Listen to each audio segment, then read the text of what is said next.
Hello friends, welcome to अनमे classes. आज हम एनडीए और सीडीएस के लिए जो हाइट एंड डिस्टेंस चैप्टर हमने स्टार्ट किया था उसका टाइप सेकंड हम यहाँ पे स्टार्ट करेंगे। यानी टाइप सेकंड में किस तरह के क्वेश्चन होते हैं उनको यहाँ पे करेंगे। ठीक है, तो पहले टाइप सेकंड के अंदर क्वेश्चन किस तरह से आते हैं, उनका क्या फॉर्मेट होगा वो आपको मैं समझाऊंगा।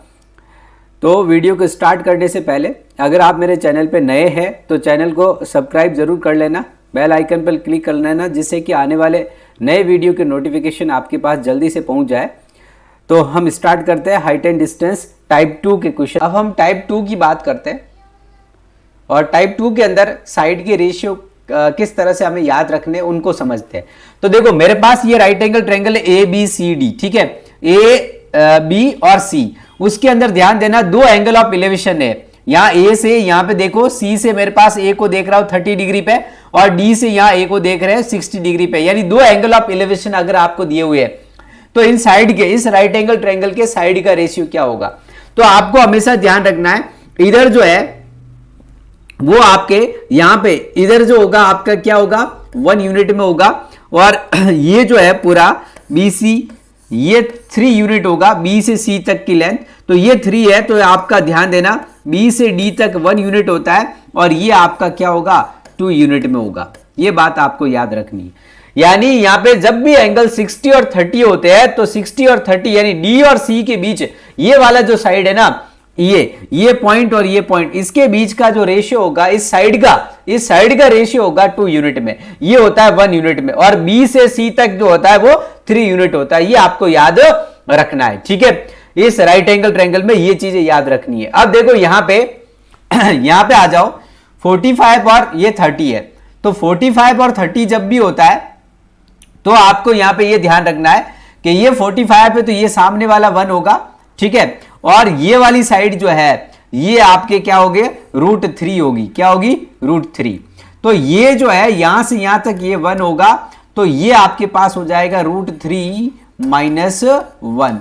यानी हम यूं कहेंगे D से C तक का जो रेशियो होगा वो √3 - 1 होगा। अब जब 60 और 45 होता है ना, तो 60 और 45 होता है तब आपको यहां पे ध्यान रखना है कि ये जो होता है वो आपके पास क्या होगा √3 होगा, और ये 45 है तो ये साइड भी √3 होगी, ठीक है।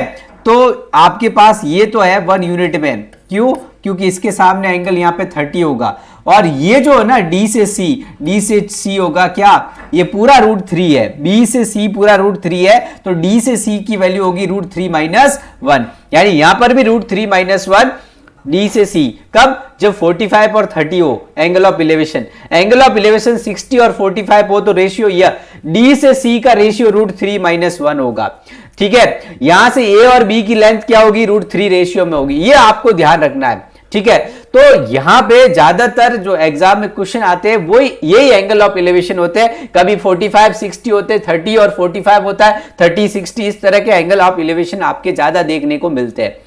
ये डायग्राम उल्टा सीधा भी बनाया जा सकता है, मैं इसको घुमा के ऐसे बनाऊं, मतलब ऐसे भी हो सकता है, ऐसे डायग्राम भी आपके बन सकता है, ठीक है। ऐसे डायग्राम बनेगा तब भी यही कॉन्सेप्ट काम में लेना है। आपका डायग्राम ऐसे भी बन सकता है, ध्यान रखना। एक कोई पोल है, यहां से ये एंगल बन रहा है 30 डिग्री, इसके टॉप से ये एंगल ऑफ इलेवेशन जो है वो 60 डिग्री है। उस केस में भी मैं यही कॉन्सेप्ट काम में लूंगा और रेशियो से क्वेश्चन को तोड़ दूंगा, ठीक है। इस पे भी आपके एग्जाम में क्वेश्चन आए हुए, इस तरह का डायग्राम बनेगा तब भी एग्जाम में क्वेश्चन आपसे पूछे गए। तो देखो रेशियो की हेल्प से हम कितना फास्ट क्वेश्चन को कर सकते हैं, समझते हैं। कैसे करेंगे वो हम यहां पे समझेंगे, ठीक है, ओके।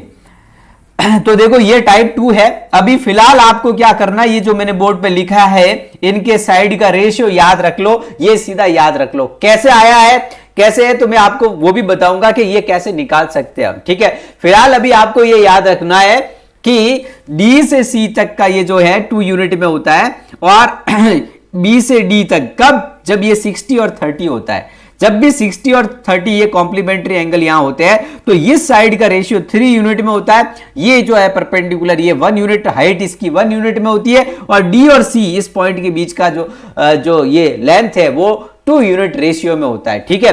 तो ये आपको ध्यान रखनी है। 45 और 30 होगा तो D और C √3 - 1 यूनिट होगा, ठीक है। और यहां पे देखो, यहां अगर आपके पास 60 और 45 एंगल है, तो डी और सी जो है, या डी और सी के बीच जो लेंथ है उसका रेशियो √3 - 1 होगा। ये याद रखना है आपको। और देखो हम फटाफट क्वेश्चन को सॉल्व करते हैं। देखो, अब देखो यहां पे आपके एग्जाम में आए हुए क्वेश्चन को समझते हैं, ठीक है। अब देखो मैं यहां पे एक समझाता हूं आपको कि कैसे हम कर सकते हैं। जैसे मैंने आपको कहा, देखो ये जो मैंने ये जो बनाया था ना ये डायग्राम, इसमें ये रेशियो कैसे आते हैं उसको समझा देता हूं थोड़ा। यहां पे मैंने कहा कि मेरे पास एक राइट एंगल ट्रायंगल है ABC, यहां पे मेरे पास ये एंगल था 45, ये एंगल है मेरे पास 60। अब देखो आप पहले वाले एंगल से लेके चलिए, फर्स्ट 60 डिग्री से अगर मैं लेके चलता हूं तो बताओ इस यहां पे ये ABD इस एंगल को अगर कंसीडर करता हूं तो 60 के सामने बताओ साइड का रेशियो कितना होता है, √3। ये हमने टाइप फर्स्ट में पढ़ा, ठीक है। यहां पे अगर ये 60 है तो ये एंगल जाहिर सी बात कितना होगा 30 के सामने इसकी यहां से B से D की साइड का रेशियो कितना होगा 1 यूनिट में होगा। अब मैं आपसे ये कह रहा हूं, अब आप 45 के हिसाब से देखिए, 45 के हिसाब से अगर मैं कह रहा हूं कि ये वाली अगर ये ट्रायंगल ABD, ध्यान देना ट्रायंगल अगर मैं ABC कंसीडर करूं तो ये 45 है, तो ये वाला एंगल पूरा क्या होगा, ये भी 45 होगा। और हमें पता है कि अगर इस तरह से ये 45 है तो ये भी अगर एंगल 45 है तो ये साइड जो भी होगी वो यहां से यहां तक उसकी लेंथ भी उतनी होगी।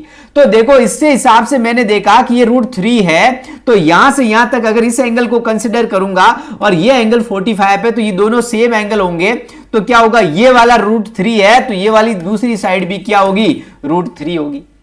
तो B से C तक √3 होगी, तो बताओ ये D से C कितनी होगी। तो D से C की अगर हम बात करेंगे तो बताओ पूरा √3 है, √3 में से 1 माइनस कर दो, √3 में से 1 माइनस करें, यानी D और C के बीच जो है वो आपका रेशियो कितना होगा, D और C की जो लेंथ है उसका रेशियो √2 - 1 होगा। ये ऐसे हम निकालते हैं। इसी तरह सेम आप इसमें भी ऐसे ही कर सकते हो, इसी में भी ऐसा ही करके आप साइड का रेशियो बता सकते हो।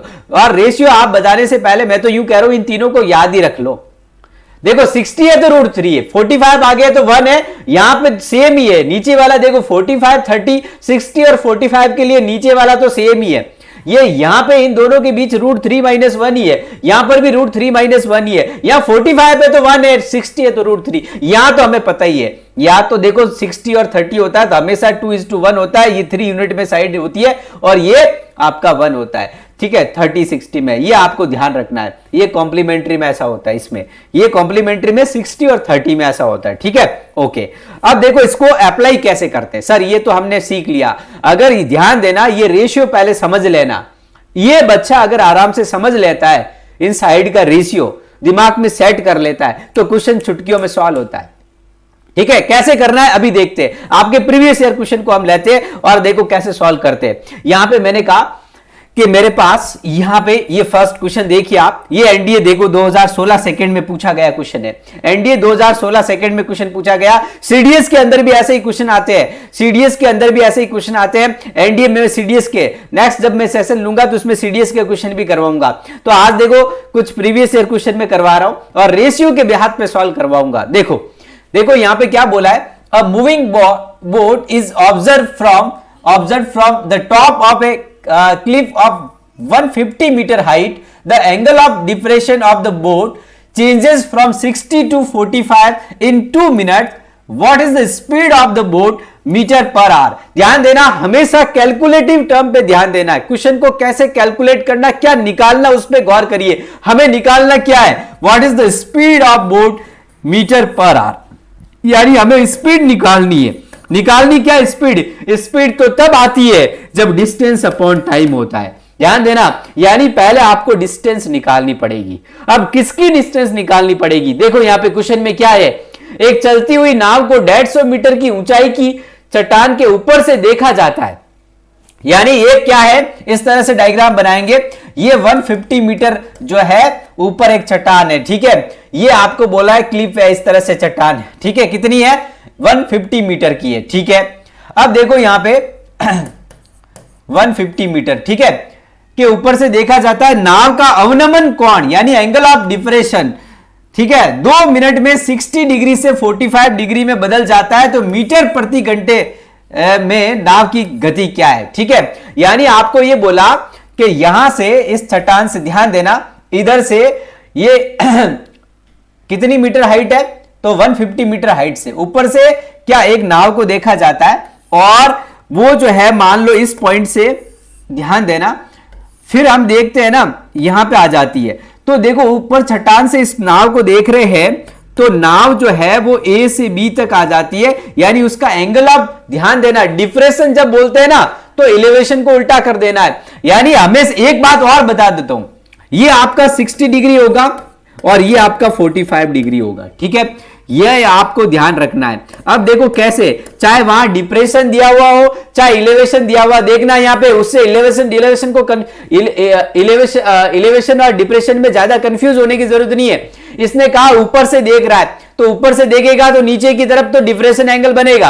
अब लेकिन हम नीचे से लेके सॉल्व कर देंगे, इलेवेशन एंगल लेके आप सॉल्व करना है। तो इलेवेशन कैसे लेना है, इसने बोला 60 से 45 हो जाता है, मतलब क्या हो रहा है, चेंज फ्रॉम 60 डिग्री टू 45, मतलब यहां से यहां तक, जब वो यहां से यहां आता है तो इतना चेंज हो जाता है। तो आप देखो पहले वो 60 से 45 करता है तो रिवर्स कर देना एलिवेशन में। ठीक है, यानी 45 इधर आएगा, 60 इधर आएगा। कई बच्चों को ये कंफ्यूज होता है कि कई बार हम जब ऐसे एंगल लेते हैं तो सर इधर क्या होगा, इधर क्या होगा, इधर कौन सा होगा। कई बार इधर 45 ले लेता बच्चा और इधर 60 ले लेता, तो ऐसा लेना हमेशा गलत है। मैं आपको फिर बता देता हूं, चाहे आपको क्वेश्चन समझ में आए या नहीं आए। देखो करना क्या होता है, करना यह होता है कि जितना आप पास होगा ना, जितना इस पोल के या दीवार के या मीनार के या जो भी आपको दे रखा है उसके जितना पास होंगे ना, वो एंगल हमेशा बड़ा होगा।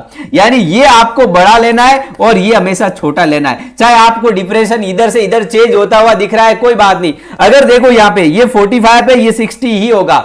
ठीक है, अगर मेरे को 30 और 50 दिया हुआ होता है एंगल, तो आप बताओ क्या किधर क्या लेंगे। तो मैंने कहा 30 तो इधर लूंगा और इस दीवार के जितना पास जाऊंगा ना उतना एंगल बढ़ता जाएगा। तो ये हमेशा बड़ा वाला एंगल, जो भी अगर मेरे को 4 एंगल दिए हुए हैं ना, तो सबसे बड़ा इसके पास वाला होगा।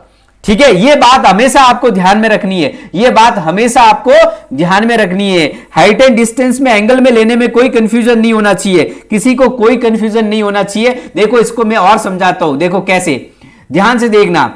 मैंने आपसे कहा कि मेरे को एक एंगल दिया हुआ 30 डिग्री, एक 60 डिग्री और एक मेरे को 45 डिग्री एंगल दिया हुआ है। 3 एंगल मान लो दिए हुए, और अगर आपको एंगल लेने हैं, ठीक है, एलिवेशन, तो देखो पहला आपको 30 सबसे छोटा, फिर उसके बाद लेना है 45, ठीक है, फिर आप अगर यहां पे लोगे तो वो क्या होगा 60। यानी आप समझ गए होंगे, जब भी आप डायग्राम ऐसे बनाते हैं तो छोटा सबसे इधर रहेगा, सबसे बड़ा इसके पास रहता है। ये बात आपको ध्यान में रखनी है। ओके, इतना समझ में आ गया होगा। तो क्वेश्चन को सॉल्व करते हैं। देखो क्वेश्चन कितना आसान, कितना फास्ट हो जाता है। देखो इसके ऑप्शन जो है वो नहीं लिखे हैं ना, हाँ कोई बात नहीं, ऑप्शन इसके शायद भूल गए लिखना, तो कोई बात नहीं, हम इसको सॉल्व कर देते। देखो यहां पे क्या है कि ये जो है आपकी एक टॉप से देख रहे हैं चट्टान है, इतनी 150 मीटर हाइट की है। तो आपको बताना क्या है, बताना हमें यह था कि इसकी यहां से यहां एंगल ऑफ एलिवेशन इतना चेंज हो जाता है, यानी डिप्रेशन एंगल 60 से 45 चेंज होता है। तो उस समय यहां से लेके यहां तक उसकी स्पीड, मतलब ये बोला कि स्पीड क्या होगी, ठीक है, 2 मिनट के अंदर 60 से 45 एंगल ऑफ डिप्रेशन हो जाता है। तो बताओ उसकी स्पीड क्या होगी। तो स्पीड निकालने के लिए कहां से कहां चेंज हो रहा है, बी से लेके यहां तक चेंज हो रहा है, यानी ए से बी तक चेंज हो रहा है, ठीक है, एंगल ऑफ डिप्रेशन। तो यहां तक की डिस्टेंस हमें पता चलेगी, और टाइम तो दे रखा है कि 2 मिनट में इतना एंगल चेंज हो जाता है। तो टाइम तो दे रखा है, क्योंकि स्पीड जो होती है ना वो डिस्टेंस अपॉन टाइम है। तो यहां से यहां तक की डिस्टेंस आ जाए तो काम बन जाए, और वो भी निकालना क्या है, मीटर प्रति घंटे। ध्यान देगा, डिस्टेंस तो मीटर में ही निकालनी है, मीटर में दी हुई है, लेकिन टाइम क्या मिनट में दिया हुआ, उसको आवर्स में बदलना है, मीटर प्रति घंटे निकालना है। ठीक है, तो देख लेते हैं। अब देखो ये 45-60 होता है, तो 45-60 होता है, तो इधर आ जाओ, 45-60 होता है, तो ये वाला डी और सी के बीच जो रेशियो होता है √3 - 1 होता है। ठीक है, और मैं आपको बताऊं 60 और 45 होता है तो ये वाली जो है ना ए बी, इस वाली साइड का रेशियो √3 में होता है। तो हम यहां पे क्या कहेंगे, हम यहां पे ऐसा कहेंगे इस क्वेश्चन के अंदर, देखो कितना जल्दी सॉल्व हो रहा है। यानी मुझे ये वाली हाइट दे रखी है, यानी 60 और 45 होता है तो ये √3 होता है, यानी √3 की वैल्यू हमें दे रखी है 150 मीटर। कितनी? 150 मीटर दे रखी है। तो एक यूनिट की वैल्यू कितनी होगी? 150 अपॉन √3।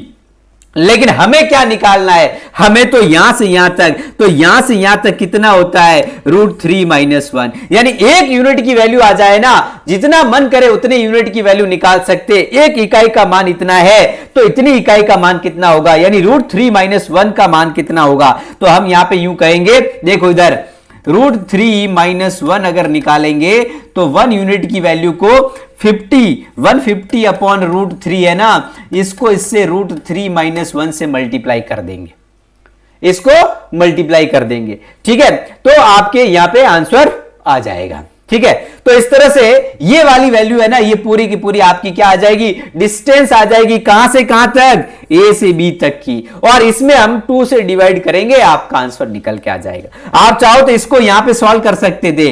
देखो यहां एक यूनिट की वैल्यू को √3 से या रेशनलाइज करेंगे ना, तो ये 3 बन जाएगा। 3 से इसको कैंसिल आउट करेंगे तो ये 50 √3 होगा, यानी 1 यूनिट 50 √3 हो जाएगा। आप चाहो तो इसको ऐसे भी कर सकते थे कि एक यूनिट की वैल्यू कितनी आई? एक यूनिट की वैल्यू आ गई 50 √3। 50 √3 आपके पास एक यूनिट की वैल्यू आ गई है, और आपको इस √3 - 1 की वैल्यू निकालनी है। तो इसको क्या करेंगे? 50 √3 को √3 - 1 से मल्टीप्लाई कर देंगे।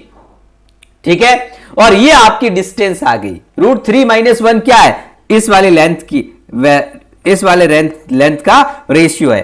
तो ये आपके पास आ गया। अब आपको क्या डिस्टेंस अपॉन टाइम करना है, यानी डिस्टेंस तो आ गई, इसमें आप लगा दो 2 से, और 2 प्रति घंटा यानी कि पर आवर बताना है। तो ये मिनट में दिया हुआ है, मिनट को आवर्स में चेंज करने के लिए 60 से डिवाइड करते हैं, तो 60 से डिवाइड करूंगा तो इंटू 60 ऊपर जाएगा। अब आप इसको सिंप्लीफाई करेंगे, आपका आंसर निकल के आएगा। ठीक है, अब यहां पे जो भी ऑप्शन होगा उस ऑप्शन के हिसाब से आप इसको सॉल्व कैलकुलेट करेंगे। तो देखो कितना फास्ट किया मैंने। क्या किया मैंने? कुछ नहीं किया। ध्यान देना, इससे और ऑप्शन सारे में है, इसी में मिसप्रिंट हो गया। ठीक है, अभी ऑप्शन सब में है, तो अभी देखो फिलहाल आप इसको यहां पे समझ लो। देखो क्या दिया हुआ था, एक बार समझना। आपको क्या करना है, ये हाइट, इसकी हाइट दी हुई है, यहां से यहां तक इसके एंगल ऑफ डिप्रेशन 2 मिनट के अंदर क्या 60 से 45 हो जाता है। तो आपको बताना है कि 2 मिनट के अंदर जो है उसकी स्पीड क्या रही है, मतलब नाव की स्पीड क्या थी, ये आपको बताना है। तो स्पीड निकालने के लिए हमें किसकी जरूरत पड़ती है? Distance upon time. मतलब यहां से यहां चेंज हुआ तो यहां से यहां लेंथ का आपको डिस्टेंस चाहिए था, और यहां से यहां होता है √3 - 1, यहां से यहां √3 - 1 होता है। और जब मैंने कहा 45 60 होता है तो ये वाले हाइट का रेशियो √3 होता है, और ये हमें दे रखी है। कोई ना कोई एक साइड आपको दी हुई होगी, उसका रेशियो उसके इक्वल रखना है, और एक यूनिट की वैल्यू निकालनी है, और जो भी आपको फाइंड करना है ना, उसके वैल्यू, उस रेशियो को उससे मल्टीप्लाई कर देना है। जैसे यहां पे मैंने क्या किया कि ये मुझे 150 मीटर दिया हुआ है, तो इस जब भी 45 60 होता है तो ये हाइट √3 रेशियो में होते हैं, यानी √3 की वैल्यू 150 मीटर दी हुई है। यहां से आप एक यूनिट निकालेंगे और √3 को डिवाइड करेंगे। तो देखो मैंने क्या किया कि 150 को √3 से डिवाइड किया, तो √3 नीचे आया, उसको मैंने रेशनलाइज कर दिया √3 इंटू √3, और √3 इंटू √3 नीचे 3 हो गया, 3 से इसको 150 को काट दिया, 50 √3 आंसर आ गया। 1 यूनिट की वैल्यू 50 √3 आ गई। मुझे निकालना क्या है? मुझे निकालना √3 - 1 यूनिट। अब एक यूनिट की वैल्यू आ जाने के बाद जितना भी यूनिट की वैल्यू निकालनी उसको उससे मल्टीप्लाई कर देते हैं। ठीक है, तो मुझे √3 - 1 यूनिट निकालना है, तो एक यूनिट की वैल्यू 50 √3 को √3 - 1 से मैंने मल्टीप्लाई कर दिया। तो ये तो मेरा क्या आया, ये √3 - 1, यानी यहां तक की डिस्टेंस आई। फिर मैं इसको 2/60 से डिवाइड किया, क्योंकि मुझे तो स्पीड निकालनी है, तो टाइम से 2 मिनट टाइम दिया हुआ है, 2 मिनट को आवर्स में बताना है, इसलिए 60 से डिवाइड करूंगा, तो यहां से मेरे पास आंसर आ जाएगा मेरा। तो बहुत फास्ट हम क्वेश्चन को कर सकते हैं। मैं समझा रहा हूं, थोड़ा टाइम ले रहा हूं, लेकिन आप फटाफट, अगर आपके कॉन्सेप्ट समझ में आ जाता है तो आप बहुत फास्ट क्वेश्चन को सॉल्व कर सकते हैं। नेक्स्ट देखिए, इसके बाद ये भी देखो एनडीए 2014 फर्स्ट में आया हुआ। क्वेश्चन को बड़े आराम से समझना, धीरे धीरे देखना, एक बार नया कॉन्सेप्ट है तो आराम से देखना और धीरे धीरे आप जब इससे प्रैक्टिस करेंगे तो आपके क्वेश्चन बहुत फास्ट होंगे। ध्यान देना, एग्जाम में कई बार ध्यान देना, एनडीए में 7.5 नंबर के क्वेश्चन आ जाते हैं, यहां से 7.5 मार्क्स के, यानी 3 क्वेश्चन आ जाते हैं। कई बार 2 क्वेश्चन तो आते ही आते हैं, कभी कभार एक आध आया हुआ होगा, लेकिन हाइट से 2 क्वेश्चन तो आते हैं। कभी एक आध ईयर ऐसा होगा जहां नहीं आया होगा, लेकिन मैं कहता हूं हाइट एंड डिस्टेंस से क्वेश्चन आपके एग्जाम में आते हैं, कम से कम 2, ज्यादा से ज्यादा 3 क्वेश्चन भी आ जाते हैं। 3 आते तो 7.5 मार्क्स यहां से ले जाते हो अकेले आप। और चुटकियों में देखो, यहां पे ध्यान देना, यहां पे क्या बोला, from an aeroplane above the straight road the angles of depression of 2 positions at the distance 20 metre apart on the road are observe to be 30 degree and 45 degree. The height of the aeroplane above the ground is, ठीक है, क्या बोला, एक सीधी सड़क के ऊपर एक हवाई जहाज से सड़क पर 20 मीटर की दूरी पर स्थित 2 स्थितियों के अवनमन कोण 30 डिग्री और 45 डिग्री देखे गए। जमीन के ऊपर हवाई जहाज की ऊंचाई कितनी है? मतलब आपको क्या बोला है कि एक एरोप्लेन इस तरह से ऊपर उड़ रही है, ठीक है, एक एरोप्लेन इस तरह से ऊपर उड़ रही है, ठीक है, ओके। और यहां से ध्यान देना, एक सीधी सड़क के ऊपर एक हवाई जहाज से सड़क पर, ठीक है, हवाई जहाज से देखा है, एंगल ऑफ डिप्रेशन आपको एक सड़क पर दिख रहा है कितना, वो कह रहा है 30 डिग्री और 45, यानी ये 30 होगा और ये वाला इधर जो है, जब हम ये बनाएंगे ना इस तरह से नीचे से, तो इस तरह से इधर वाला बड़ा होगा, तो 30 और 45 दो आपको एंगल ऑफ ये डिप्रेशन वहां पे देखने को मिले। अब बोल रहा है जमीन के ऊपर हवाई जहाज की ऊंचाई क्या होगी? जमीन के ऊपर हवाई जहाज की ऊंचाई क्या होगी? तो जमीन के ऊपर हवाई जहाज की ऊंचाई मतलब ये हाइट निकालनी है, ठीक है, ये हाइट आपको फाइंड करनी है। अब देखो 30 और 40 होता है, जब भी 30 और 40 होता है मुझे पता है √3 - 1 ये तो होता है, ठीक है, और 30 और 45 होता है ना, तो ये कितना होता है? तो ये मैंने कहा हाइट जो है वो 1 यूनिट में होती है। कितनी होती है? 1 यूनिट में होती है, ठीक है। तो अब आप देखो दिया हुआ क्या है, हमें यह बोला है कि एक सीधी सड़क के ऊपर एक हवाई जहाज से सड़क पर 20 मीटर की दूरी पर, ध्यान देना, सड़क पर 20 मीटर की दूरी, 20 मीटर की डिस्टेंस, ठीक है, तो 20 मीटर की डिस्टेंस पर यहां से ये कह रहा है 20 मीटर की डिस्टेंस, यहां से यहां तक की डिस्टेंस दी हुई है, यानी ए और ये बी पॉइंट ले लो, यहां इन दोनों के बीच की डिस्टेंस, इन दोनों पे एक तो एंगल ऑफ ये जो डिप्रेशन 30 और ये 45 यहां एरोप्लेन से दिख रहा है, इन दोनों के बीच 20 मीटर की डिस्टेंस है। तो देखो जब भी 30 और 45 होता है तो ये 20 मीटर, अब 20 मीटर की वैल्यू देखो क्या, यानी √3 - 1 की वैल्यू 20 मीटर दी हुई है, तो एक यूनिट की वैल्यू क्या होगी? 20/√3 - 1 ये होगी। अब आप इसको ध्यान देना, लेकिन मैं ऑप्शन में देखता हूं तो मेरा आंसर नहीं है, तो आप क्या करो, क्यों आंसर नहीं है? क्योंकि ध्यान देना आपको हाइट निकालनी है, हाइट की रेशियो कितना होता है, जब भी ये 30 और 45 होता है हाइट 1 यूनिट में होता है, 1 यूनिट की वैल्यू निकालनी है। तो सर हमें ये दोनों के बीच का जो डिस्टेंस है वो दिया हुआ है 20 मीटर, 20 मीटर का जब भी 30 और 45 होता है तो ये इन दोनों के बीच का रेशियो जो होता है √3 - 1 होता है, तो √3 - 1 की वैल्यू 20 मीटर दी हुई है, 1 यूनिट की वैल्यू निकालेंगे तो ये नीचे डिवाइड में आ जाएगा, लेकिन 1 यूनिट ही हमारी क्या है? हाइट है। यहां पे जब भी ये 30 45 होता है तो 1 यूनिट, यानी 1 यूनिट की हाइट की वैल्यू आ गई तो ये आंसर होना चाहिए, लेकिन यहां पे आंसर देखो नहीं दिया हुआ है, तो आपको क्या करना है? इसको रेशनलाइज क्या करना है? तो रेशनलाइज किया तो √3 + 1 / √3 + 1, ध्यान देना। तो बताओ ये क्या होगा? यहां पे a + b, a - b लगेगा, तो ये √3 का स्क्वायर 3 और 1 का स्क्वायर 1, 3 - 1 नीचे इनको मिला के क्या बनेगा? 2 से इसको कैंसिल आउट करेंगे 10, यानी 10 √3 + 1, 10 √3 + 1, कौन सा option? C option is the correct, यानी सी। देखो कितना फास्ट हम क्वेश्चन को कर सकते हैं, ये एनडीए 2014 फर्स्ट में आया हुआ, तो आप रेशियो के दम पे यहां पे tan थीटा वगैरह कुछ भी लेने की जरूरत नहीं है, ये तो मैं समझा रहा हूं, अगर आप प्रैक्टिस करते तो बहुत फास्ट क्वेश्चन को सॉल्व कर देते, ठीक है। नेक्स्ट देखो, इसमें ट्रिक में भी ट्रिक आपको बताऊंगा, और भी हम ऑप्शन को देखकर भी कितना फास्ट और कर सकते हैं, लेकिन पहले कॉन्सेप्ट को सबको समझना है, जब समझ में आ जाएगा तो फिर मैं लास्ट के टाइम में जब रिवीजन करवाऊंगा तो वापस इन क्वेश्चन की प्रैक्टिस करवाऊंगा एग्जाम से पहले, तब आपको मैं डायरेक्ट बताऊंगा कि कई क्वेश्चन देखो ऑप्शन पे हम क्वेश्चन में उलझना भी नहीं होता है और ऑप्शन से भी हम क्वेश्चन को सॉल्व कर सकते हैं। देखो यहां पे समझते हैं question, next question, a vertical tower standing on a level field is mounted with a vertical flag step of length 3 meter from a point on the field.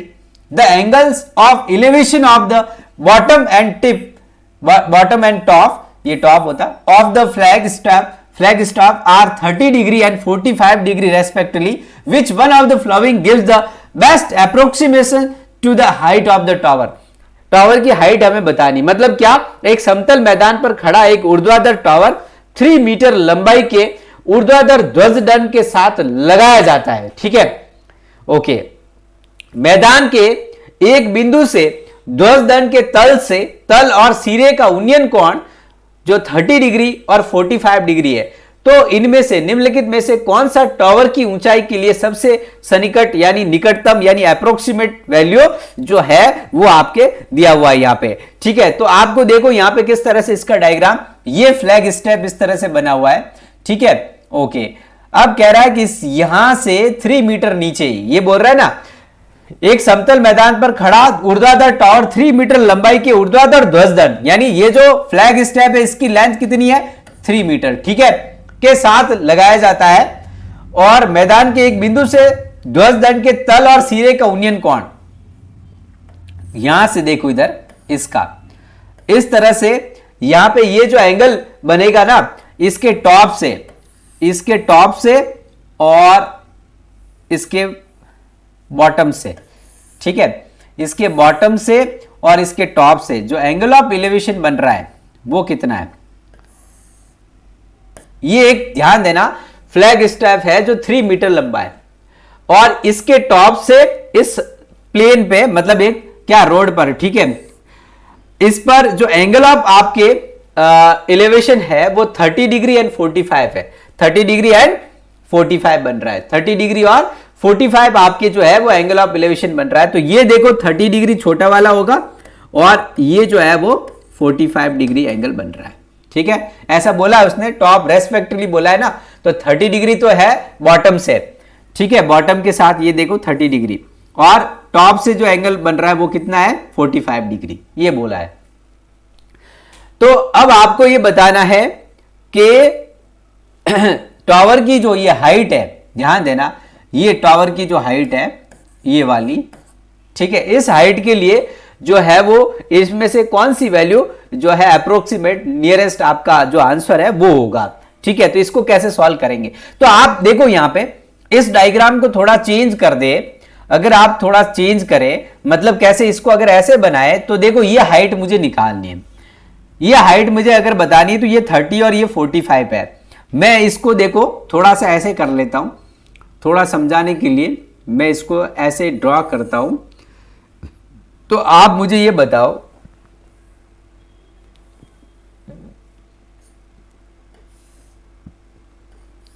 ये एक पैरेलल लाइन इसके टावर के पैरेलल लाइन ड्रॉ कर दी, ठीक है। अब मुझे ये बताना है, आप ध्यान देना, ये मेरा एंगल 30 डिग्री है, ठीक है, तो ये वाला एंगल मेरा कितना होगा, यहां से यहां, इसको मैं दूसरे कलर में लेता हूं आपको अच्छे से समझ में आए, यहां से यहां ये वाला,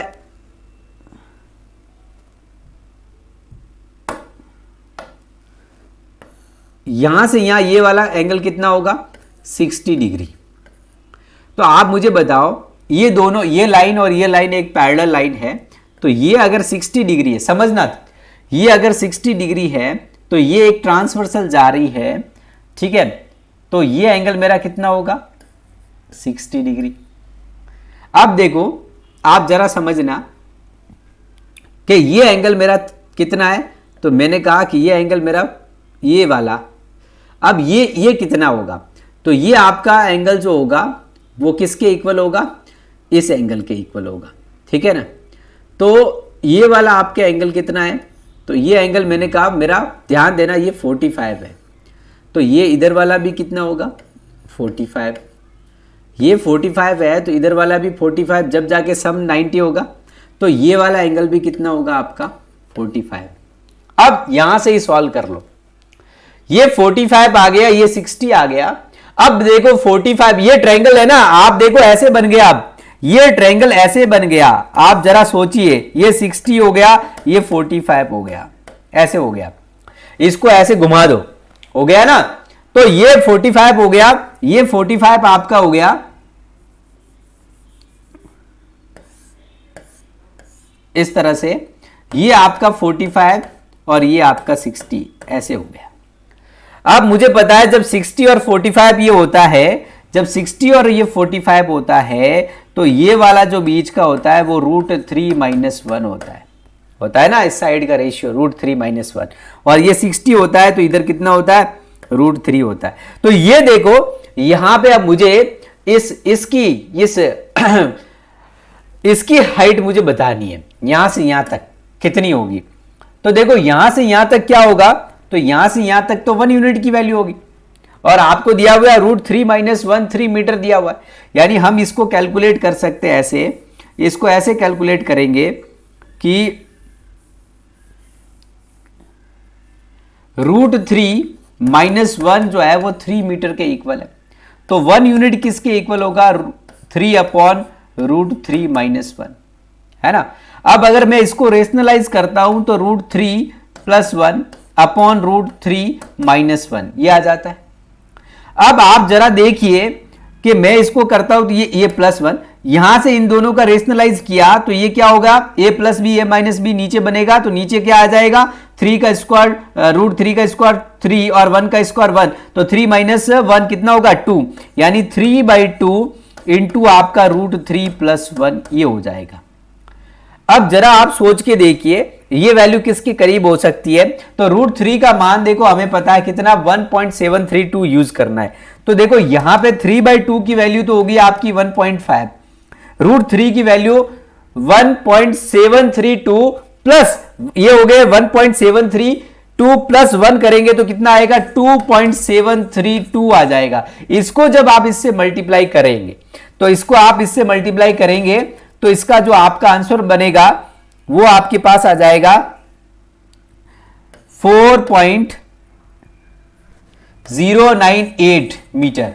तो बताओ ये 4.098 मीटर ये जो है किसके पास में है, तो ये 4 ये इसके बताओ ये किसके नियरेस्ट ऑप्शन में देखेंगे तो इसके नियरेस्ट नहीं है, यहां पे ये ज्यादा देखो किसके पास में है, तो ये 0.41 यानी इसके पास में है, तो आपका सी ऑप्शन करेक्ट हो जाएगा।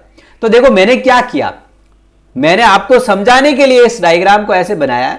मैं होता तो ध्यान देना, जब भी आपका ऐसा डायग्राम जब भी बनता है तो आप हमेशा इस तरह से एंगल को ऐसे ले लो, और ये अगर आपको बीच में दे रखा है तो उसका रेशियो से देखो। अब देखो ये दे रखा है ना, तो मेरे को पता है जब 45 और 60 होता है तो राइट एंगल ट्रायंगल को ही देखना, मुझे तो राइट एंगल ट्रायंगल को देखना है, एंगल्स डिफरेंशन वगैरह हुए दिमाग में नहीं रखने हैं, एंगल से साइड का रेशियो बनता है, समझ में आया ना।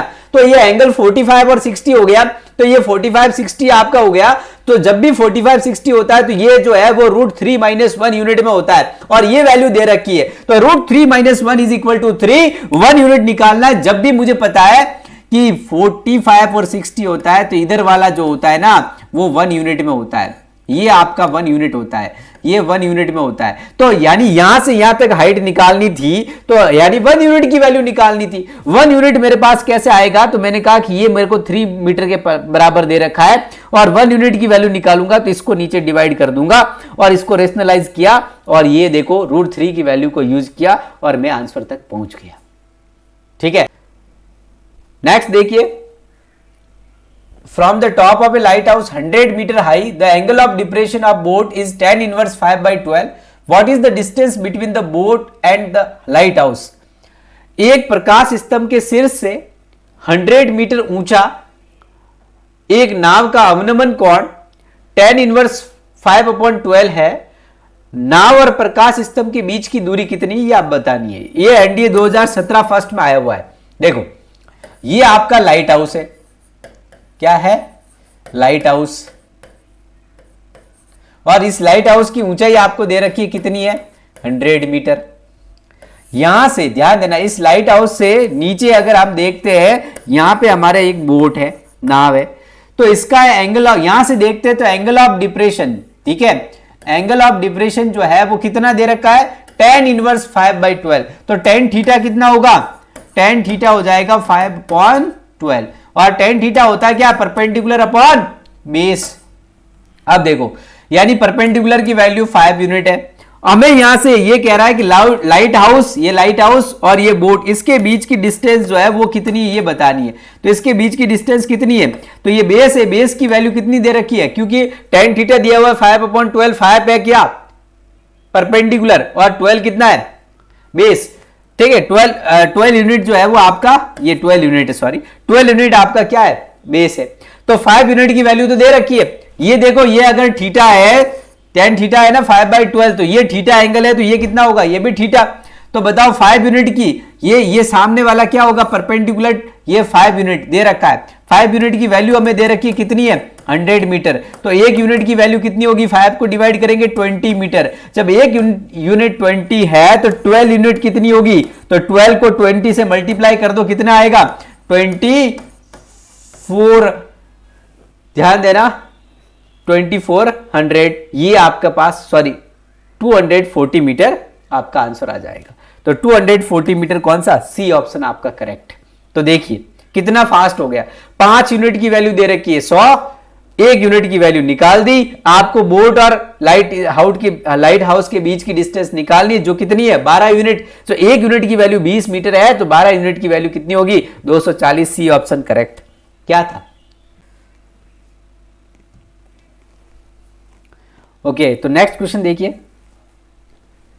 The shadow of a tower is found to be x metre longer when the angle of elevation of the sun changes from 60 to 45, if the height of the tower is 3 plus √3 meter, then what is the x is equal to।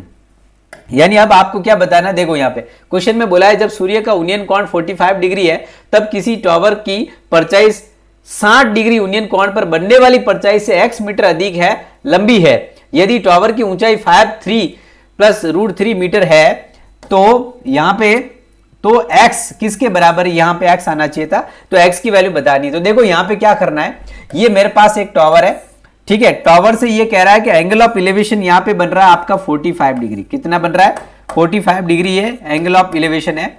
यहां से अब वो कह रहा है कि angle of elevation जब 60 degree का बनता है तो इस टॉवर की जो परछाई है ना ये 60 डिग्री पे बन रहा है, जो यहां से यहां तक परछाई है वो 45 पे जो बनता है उससे x मीटर अधिक है, ठीक है।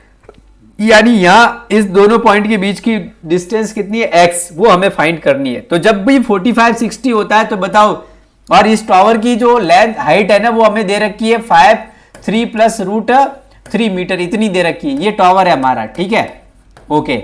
तो जब भी ये 60 होता है तो बताओ ये किस रेशियो में होता है, ये वाली साइड 45 60 होता है तो ये √3 में होता है, ठीक बात। मुझे x निकालना है, तो जब भी 45 60 होता है तो √3 - 1 की वैल्यू आपको निकालनी है। मतलब इन दोनों के बीच की लेंथ यानी ये जो x है उसकी रेशियो, उसका रेशियो क्या होगा √3 - 1, यानी आपको √3 - 1 की वैल्यू फाइंड करनी है। √3 की वैल्यू दे रखी है तो सीधा देखो आप √3 इज इक्वल टू 3 प्लस √3 और 1 यूनिट निकालोगे तो 3 प्लस √3 अपॉन में √3, तो ये 1 यूनिट की वैल्यू आ गई। अब आपको इसकी वैल्यू निकालनी है, तो इसकी वैल्यू निकालनी है तो इसको इससे मल्टीप्लाई कर दो। यानी आप क्या करेंगे 3 प्लस √3 को मल्टीप्लाई कर देंगे √3 - 1 ये अपॉन में इसके √3, यानी 1 यूनिट की वैल्यू को मैं 1 यूनिट की वैल्यू को √3 - 1 से मल्टीप्लाई कर दूंगा तो मेरा आंसर आ जाएगा। अब बताओ ये कैसे करोगे, तो ये करेंगे तो आप 5 को तो ऐसे ही रहने दो और 3 को इससे मल्टीप्लाई किया तो कितना आ गया 3√3, ठीक है। इस 3 को इससे मल्टीप्लाई किया प्लस का आपके 3 बन गया, 1 को इससे मल्टीप्लाई किया माइनस का 3 बन गया, ठीक है। 1 को √3 से मल्टीप्लाई किया क्या हो गया -√3 अपॉन में क्या है √3। अब देखो आपका आंसर आ गया, ये तो यहां से कैंसिल आउट हो गया, 3√3 में से एक √3 कम हो गया तो 2√3 बन गया, यानी 5 आपके पास हो गया 2√3 अपॉन में √3 से √3 कैंसिल आउट, आंसर आ गया कितना 10 मीटर, यानी आपका राइट आंसर हो गया कितना 10 metre, C option. Next question, a ladder 6 meter long reaches a point 6 meter below the top of the vertical flagpole. From the foot of the ladder, the angle of elevation of the top of the flagpole is 75, what is the height of the flag pole. तो देखो ये पूरा flag है और यहां से ध्यान देना एक फ्लैग रखा हुआ है, तो फ्लैग पोल के नीचे 6 मीटर नीचे बोला है, यहां पे 6 मीटर नीचे एक सीढ़ी रखी हुई है, ठीक है, इस तरह से। ओके, अब आपको ये बोला है कि इस फ्लैग पोल के टॉप से जो एंगल ऑफ एलिवेशन है नीचे यहां पे दिख रहा है वो आपका 75 डिग्री है। कितना है? 75। ये जो एंगल ऑफ एलिवेशन है वो आपका कितना दे रखा है? 75 डिग्री, ठीक है। और ये आपकी लेडार है जो 6 मीटर नीचे रखी हुई है, 6 मीटर नीचे रखी हुई है इस तरह से लेडार, और ये एंगल आपको पूरा जो है वो 75, ये एंगल आपको 75 डिग्री दे रखा है, ठीक है। ओके, और ये जो लेडार है ना, यहां से यहां तक ये 6 मीटर नीचे रखी हुई है, तो आपको इस फ्लैग पोल के यहां से यहां तक हाइट बतानी है, ये हाइट आपको बतानी है, ठीक है। तो ये है मेरे पास 6 मीटर लेडार, ठीक है, और ये भी 6 मीटर है। तो आप जरा देखिए ये पूरा एंगल जो है 75 है, मुझे और कोई एंगल नहीं दिया हुआ है, तो थोड़ा सा ज्योमेट्री का यूज करिए। ये यहां पे मैंने कहा 75 पूरा है, ये आपका 90 है, तो ये 75 90 180 कब होने के लिए ये एंगल कितना होना चाहिए? तो ये एंगल देखो यहाँ पे 15 डिग्री होना चाहिए। जब यहाँ पे ये वाला ए बी सी अगर मैं राइट एंगल ट्रायंगल देखूं तो ये 90 है, ये पूरा 75, तो ये 15 होगा, जब भी सम 180 होगा। तो यहाँ पे ये पूरा कितना है? तो यहाँ पे ये पूरा जो है वो आपका 75 है, तो ये इतना ये एंगल 15 होगा। क्यों? क्योंकि ये देखो ये आइसोस्केल, ये साइड और ये साइड दोनों 6 मीटर दे रखी है, लेडार की लेंथ भी 6 मीटर है, और ये फ्लैग से नीचे कितना है? 6 मीटर पे रखी हुई है, ठीक है। तो ये दोनों आइसोस्केलेस, ये 15 है तो ये एंगल भी 15 होगा। अब जब ये इतना 15 आ गया तो बताओ ये एंगल मुझे मिल गया, और ये मेरा कितना आ गया? 60। अब आप वही लगाओ, ये 60 है तो इसके सामने इसकी वैल्यू कितनी होगी? √3, है ना, √3, यानी √3 की वैल्यू आपको बतानी है। अब देखो √3 की वैल्यू बतानी है मुझे उस फ्लैग, यहाँ पे फ्लैग पोल जो है ना, फ्लैग पोल की हाइट बतानी है। फ्लैग पोल की हाइट कहां से कहां तक? यहां से लेके बी, यानी ए बी की लेंथ मुझे बतानी है। तो ये पता चलेगा जब तो फ्लैग पोल की लेंथ आएगी।